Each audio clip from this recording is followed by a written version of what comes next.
We got two young ladies here that we're gonna have a good time here in the studio. Tonight we're gonna be talking about sex abuse. Is that right?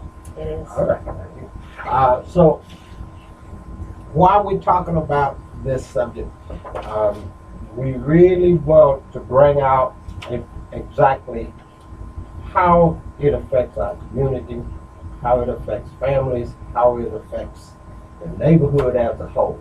So tonight we got Miss Johnson and Miss Jackson. Okay. So should I call you Karma or what should I call you? Carmen is fine. All right. So Karma, listen. I'll go back to Miss Jackson. Listen, I want you to tell us a little bit about yourself, and then before we start on talking about sex abuse, just talk a little bit about yourself so people know who you are and what you're about. Absolutely. Thank you for the opportunity. I'm Ronnie Cyrus-Jackson. I am a Des Moines native, actually. For profession, I am an accountant. And then, of course, my passion and what I know to be my purpose and my calling is I'm an advocate for survivors of abuse, sexual abuse, emotional, physical abuse, mental abuse, and spiritual abuse. And that's really where my heart beats, and that's what I'm actually doing right now for the purposes of tonight is talking about sexual abuse and how that affects our community. Okay. And Ms. Johnson, what about you? Well, my name is Carmen Johnson. I am not a native of Des Moines. I'm from Waterloo, Iowa, which is only 2 hours. All right, Waterloo.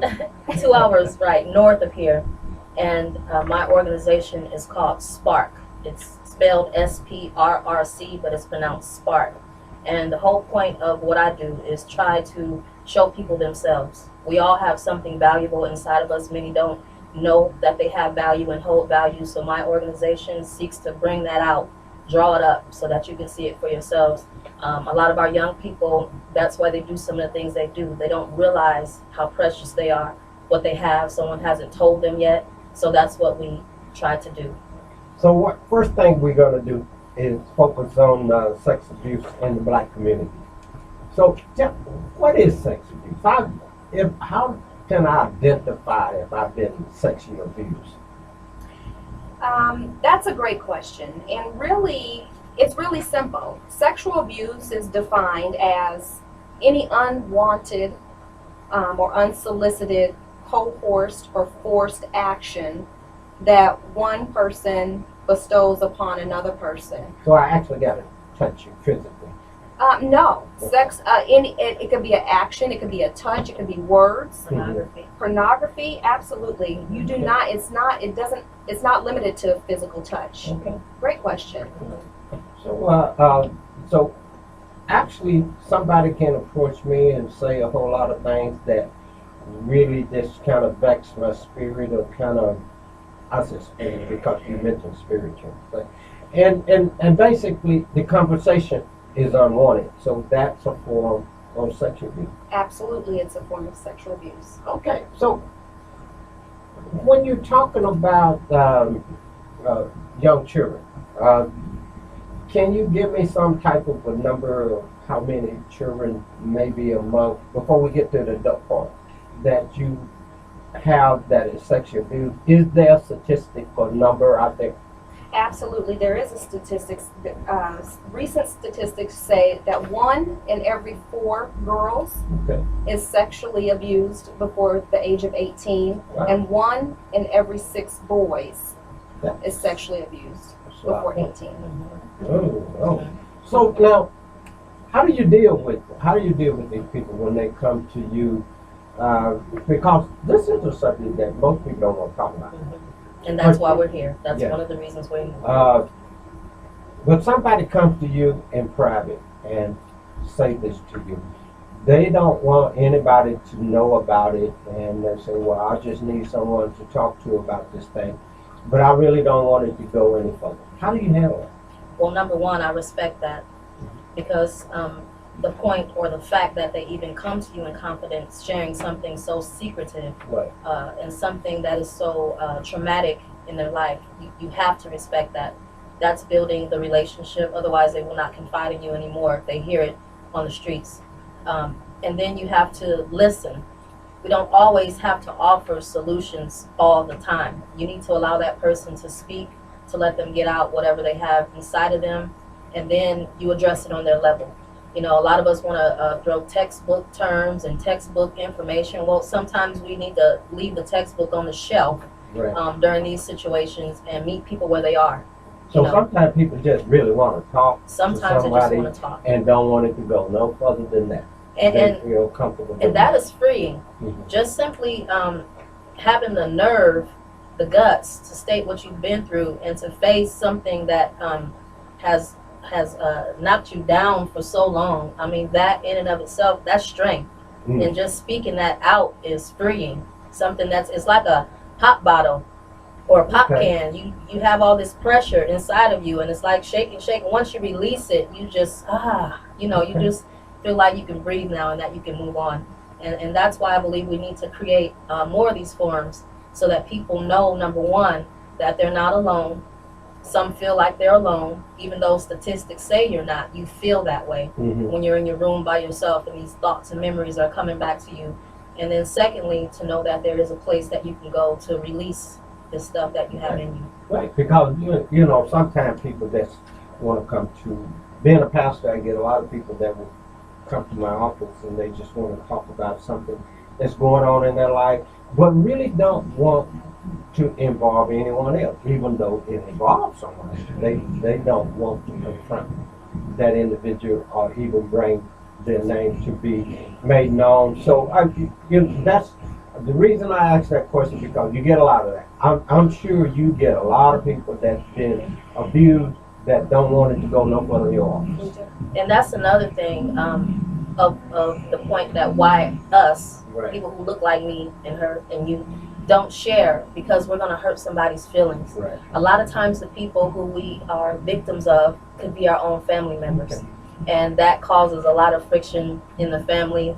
That causes more embarrassment. Now you can't go to the family reunion no more because Uncle Joe over there who did this to you is Mhm. standing right there. Right. And that causes us to clam up, to not speak about it. Even Tyler Perry, we all Right. know that he did not come forward with his abuse issues until after his mom passed away, Okay. because he didn't want to hurt her. He was molested by several men and a Mm. woman, and he didn't want to hurt her feelings. Okay. And so after she passed is when he began to share his story. But Okay. we need to share that sooner. All right. Yes. So and I'm looking at some stuff here that's on the paper that Ms. Paulette passed on to me.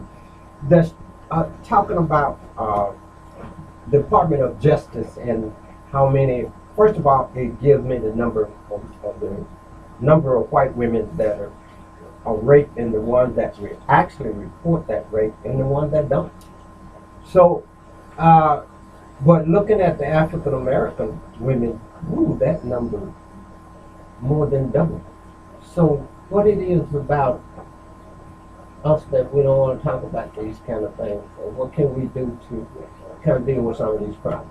I think really what it boils down to is generational secrets and silences, if you will. Yeah. Mhm. And it's culturally ingrained in us that the things that happen within our home stay in our home.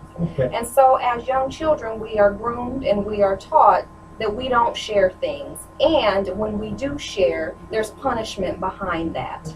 And so living in a culture that is very secretive, for many different reasons, be it racism, where we once didn't have voice, until current up to today, where now when we do begin to speak about things that could possibly shame our families and our communities and our churches, then we are basically shunned from those organizations, institutions, and even our own home. And that's why you don't share. Okay. Are you guys in a position to do counseling with people that in these positions that has a story like that to tell and really want to sit down and talk to someone? I am, yes. I am a certified crime victim advocate in sexual assault. You And need also, to give us a phone number you're comfortable with or email address where someone can get in touch with you. Absolutely. All right. I too have my own organization that I just launched. It's called Absotively You. And what I am striving to do is help people and walk alongside of people who have experienced sexual abuse. Although it's not limited to sexual abuse, that is my main focus. And that is exactly what I hope to do, walk alongside of them and allow them to be, just be authentically who they are and let them know that they are not crazy. Yes. And being a survivor myself, I know what it's like to have memories come back out of nowhere that haunt you, and you're like, where did that come from? And then you experience triggers depending on certain situations. I totally get that. So from a professional standpoint and from a personal standpoint, there's definitely resources out here. Okay, you come prepared for that. You got email, Twitter, Facebook, you got a website. I do. Okay, all right. So, and we want these numbers, so the phone number on here can be easily accessed. Yes. Okay. Yes. Because we don't like to give our phone numbers to people that don't want that. If it's a private phone number, I wouldn't suggest you. No, it's fine. Okay. Phone number, email, Facebook, Twitter, whatever form that anyone is comfortable. Now, this is Miss Jackson. Her phone number is 515-441-1017. You can reach her at that number if you just need someone to talk to or somebody to advise you what to do, knowing about these type of situations. She's the person that you need to contact. Again, 515-441-1017. I must say, I am not a clinical Okay. therapist. So, But you know where to start. I do know where to start. Okay, I and do know where to that's start. important. The starting point That's Right. right. is the most important part, because if you don't start, you can't finish. That's right. All right. That's So, right. all right. We want to go back to Miss Johnson now and talk a little bit about how you fit into all of this and what's your role in the counseling process of giving people help in this area. Well, for me, first of all, this play, I must talk about that because that is how all of this kind of came about as far as I am concerned. I'm doing a stage production and it's entitled Get Your Life Back, and that's Cho, C-H-O, Get Your Life Back. Okay. Yeah, I'll just break it down real good. Okay. But basically the story is based off of a Bible story, 2 Samuel chapter 13, and that's the story of Tamar. In about 2006 or 7, I was invited to a church to stand in for the pastor who had went on vacation, and that is when this scripture began to speak to me, and that's the first time that I even talked about it, and then I did something else. But she's been with me, this Tamar, all this time, and it's like she wanted me to tell her story. So many have this similar story, and what happens to her is that her brother actually rapes her. She is the daughter of King David. We all know David and Goliath. Well, that is his daughter. So she is a princess. She is royalty. I'm talking about Absalom and Amnon, her brothers. She is a princess. She is royalty. Back in those days when you were not a virgin, no one wanted to marry you. You were done. Your future was gone. And so after that happened to her, that's how she felt. And the Bible leaves her as desolate, is where the Bible leaves her. We expand the story to let everyone know that just because this happened to you, it may not have been your brother, but if you have been a victim of any type of trauma, that you can get your life back. You can move on, rise up from the ashes. And so this production is going to be presented in October. I am still casting, so anyone listening who wants to be a part of this, please give me a call as well. My number, 515-867-4328. And then my website, www.carmenjohnson.org. All the information is on there, as well as some statistics about sexual abuse. Okay. What do you see as some of the effects that sexual abuse have on our community and families? Yeah, we're going to have to take turns, Miss Jackson and I, on this one, because there's so many. I myself am a survivor as well. It's happened to me more than once, and for me, it can bring a lot of issues with relationships. Okay. You don't trust people all the time. I have also seen people who have turned to substances. And sometimes it wasn't because of the sexual abuse itself, but because of the way it made them feel. So using different substances Makes you to, feel a little better. it makes you feel better. You might not know what you're struggling with, but you know that this drug helps you to get over whatever that thing is. Okay. And sometimes you don't really realize it, but it's just something that you do. I've also seen women who have become promiscuous. Okay. You want to call them all these street names that we call women because they're out here sleeping with this, that, and the other person, but you don't know where they come from. Right. You don't know what trauma that they have faced. Some of them are searching. Some of Okay. them have totally separated themselves. Love and sex, they're two different things. Their body is just the body. They have no value. And so I've seen that a lot, and it lingers. Okay. Just because it happens to you as a young person, when you get into adulthood, it does not go away. Well, that's It always doesn't come go back away. then. All right, so you got some input on this. I Ms. Jackson. do. Now we talked to Ms. Jackson. Absolutely. So your question was, in what ways does sexual Now, abuse what are some of the affect effects us? that surface because of these kind of things? How do it affect families and communities? Because most of all, whatever affects families generally winds up working its way in the entire community. So I would like to address this question from a community perspective. Okay. I am of the belief that sexual abuse and any type of abuse, it's a public health issue. Yes. And that's because we as adults, we function in our workplaces, in our churches, in whatever realm that we have to function to make a living every day. And we are hurt people going into these places trying to do a job. And so when we have triggers or repressed memories begin to come back, or our health is not the best, and we're calling off of work, and all of these other having problems with coworkers for one reason or another, usually when you go back and you search inwardly, it's something the root is the abuse that happened from the trauma. Okay. Regarding how it affects us individually, it manifests itself in several ways. I used to be a very obese person, and eating was my drug of choice. Okay. I also was a recluse, where I was very isolated, and I avoided people because I was deemed socially awkward, if you will, because I didn't have the developmental social skills based on the neglect from the abuse and all these other things. And so, I mean, just when you look at people, again, like Carmen said, you don't know their story. And that's why we don't share things, is because we're shunned and we're judged. And so, I mean, it affects you, so it affects your health, it affects your mental state, it affects your relationships, it affects your ability just to function day to day. And it also, I mean, quite frankly, it affects your spirituality as well. Okay.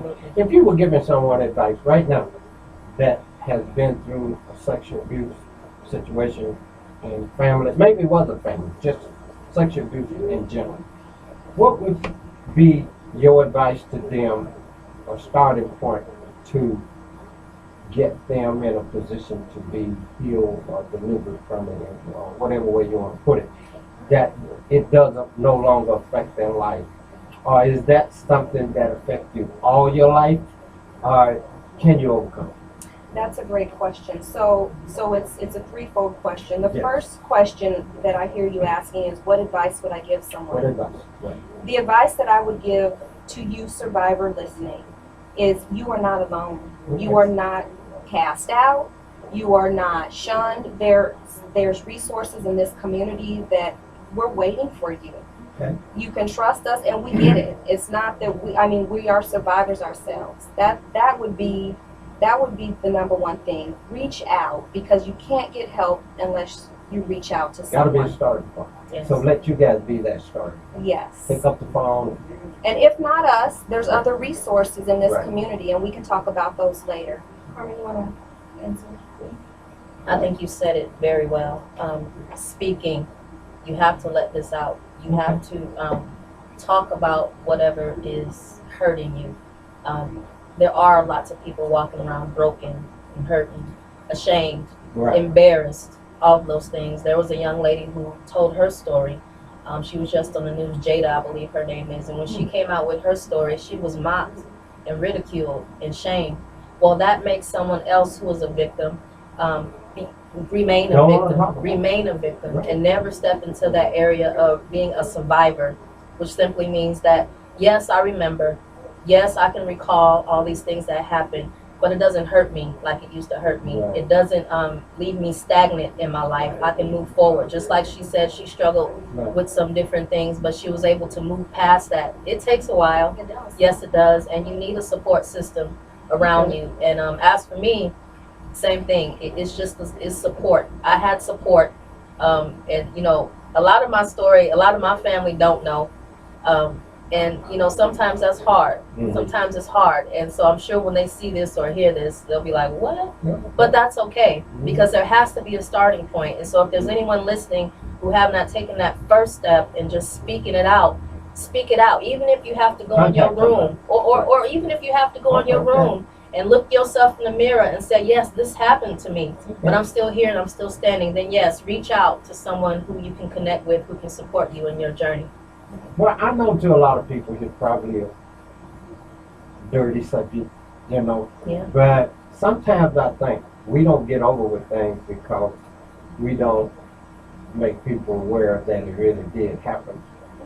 And there's so much of this stuff that just get buried along the way. All the time. And I don't know, if you bury something, some people feel like if it's buried, let it stay buried. And other people, you know, feel like that there's got to be an answer to it. And I believe that people that's searching in life for themselves, if you want to put it that way, are looking for something and have that void in their life, is always something behind them that calls that void. And sometimes only God can fill that void. And Absolutely. you can feel pretty good about yourself once that void is filled. That's right. But to have the courage to come on and talk about sexual abuse, it takes a lot of courage to do that. And then two young ladies at that, you know, you guys are young, so you got your whole life ahead of you, you know. Me, I done passed all of the signs in the, all of the signs on the side of the road. So, You know, I want to hang my hat where you said. You said you guys are young. you are. We are, and you know, for me, I'm a spiritual person, Okay. and I know that whatever your belief of higher power is, when you deal with trauma, you cannot deal with it in isolation, in silence, and you cannot deal with it alone. And it's by the grace of God that I am able to sit here, and I believe that the same hope that I have received, that same hope is for anyone Yes. who has the courage and the strength to get their voice back, to get their life back. And so when you said, you know, we sit in silence, or we go all this time in life and not disclose, it's for those very things that we talked about earlier. And so for the community as a supporter, if you've never been through a situation such as sexual abuse, I would encourage you to perhaps not be so judgmental, Yes. especially the Christian community, Yes. because we're Yes. so quick, and I'm not judging, I'm stating fact in this moment. We are so quick to see that young lady, and we will label her instantly. Oh, she's a hot mess. Or you'll say, oh, she fast, or oh, she needs to go down and sit down somewhere. Understand this one thing. There's something driving that behavior. Right. That behavior is a call for attention. And so when we as a community can rally around young people and even adults and stop long enough to ask one simple question, baby, how can I help you? Because, Yes. you know, that's basically what this show is about. Educate people, bring them information that they don't know, and educate them about that. I really want to read this statistic that was printed here. That the Department of Justice said every white woman that report rape, there are 5 that don't. Every African American woman that report rape, there are 15. Now that is, Yes. that just, it really just boggles the mind that you telling me for every 5 women that report, African American women like yourself, that report rape, there's 15 that got raped that did report it. So you're looking at 30 women. That's You're looking crazy. at 30 women in front of you right now who have been victims. Yes. So that is, oh wow. Are we really that far behind the eight ball, so to speak, in dealing with these kind of situations? We just don't talk about it. What do you think the problem is? Why these numbers are so high among African Americans opposed to white women? I'm not quite sure that being behind the eight ball is the case. Mm-hmm. What I think Is it a cultural thing then? it's a cultural issue, and I am certain that we do talk. We just don't talk To the right. to the right people. And that's I mean, because we all have girlfriends, and we, you know, sit up and we might not give them details, but there's certain things that we say. But, and I think the number one fear is that we won't be believed. Someone won't believe us. Mm-hmm. And it's probably attached to who our perpetrator is, per se. They won't believe that daddy was Yes. messing with me, Yes. or that pastor such and such Yes. was messing with me, or, you know, that community leader, or that lawyer, or that doctor. And that is where I believe it stops with us, and us using our voice, because we won't be believed. All right. Well, we're going to start wrapping up, and we're going to start with you. All right? So give out your information again, and anything that you want to say that to encourage people to come forward. We're going to do this. Okay. Okay. So I am, again, Ronnie Cyrus-Jackson. My company is Absotively You. You can Google me, Absotively You, and all of my contact information is there. I am absolutely thrilled to talk with you, to sit with you, to come meet you for coffee. I definitely want to extend that invitation wholeheartedly. And until we meet, good luck. All right. And we're going to give the microphone again to Ms. Johnson, and she's going to wrap us up. Yes, again, my website, www.carmenjohnson.org. You'll find all the information, some statistics about sexual abuse. You'll find information about the play as well. And just anyone who's listening, if you've been through that, or if you even see signs of a family member that has gone through that, get some help. Talk about it. Open the door to conversation so that you can become free from this and get your life back. All right. Ms. Johnson, Ms. Jackson, thank you again for coming and talking about an issue that no one wants to talk about. So we hope you get lots of calls, and we can kind of solve this problem as we go. Again, we want to thank you for listening tonight, and we'll be back again next week at 6:00 p.m. on Wednesday. All right, you guys. Thank you, ladies. You're welcome. Thank Thanks you. for having us. Yes. Absolutely. So this section thing here. It's something. Good job, isn't it? ladies. Thank you. It's something, isn't it? It is. I never knew the numbers of rape, unreported rapes was that high. You know, that's crazy. It You're is talking real about crazy. for every one or every 5 that's reported, 15 that's not. That's more than double. That's so. We really do need to work on changing. We it. do. We do. Thanks for coming. Thanks for having us. And we look Anytime. forward to seeing you again. Yeah. So get in touch with me on your production. Yes, sir. Oh, Yeah, that's gonna be good. all right. I'm gonna holler at Paulette here for a minute. Okay. All right. Oh boy, thank you so much. Oh, we gelled together real good. I'm just. We got this. Oh wait. Hey now.